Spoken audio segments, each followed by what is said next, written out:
একদিন গভীর জঙ্গলে সিংহ শিয়ালকে বলল, রে ভাগ্নে, আমার না আজকে খুব পাখির মাংস খেতে ইচ্ছা করতেছে। কেমন করে খাই একটু বল তো। শিয়াল খুব চালাক, তাই প্রথমে হাসলো, তারপর বলল, হা হা হা, মামা, ওটা তো খুব সহজ। ওই যে মাঠের ধারে গাছে টুনি পাখি আছে না, তার ছানাগুলোই তো আমাদের খাবার। মামা, জিভে জল এসে গেল।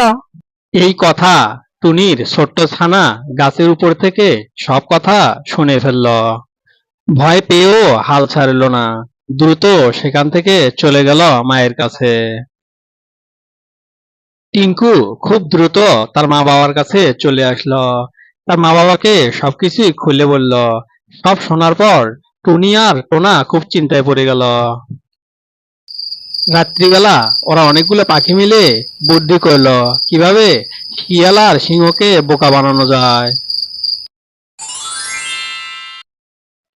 পরের দিন সকালবেলা টিঙ্কু একাই বাসায় বসে আছে। টিঙ্কুর মা বাবা বাইরে লুকিয়ে আছে।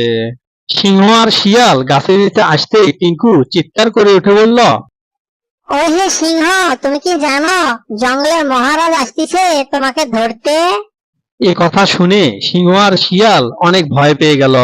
তখনই টোনা আর টুনি চিৎকার করতে করতে ছুটে আসলো। ভয়ে শিয়াল আর সিংহ সেখান থেকে দৌড়ে পালিয়ে গেল। রে ভাগনা, এই জঙ্গলে তো আমি রাজা, আর কেউ রাজা আছে নাকি রে ভাগনা?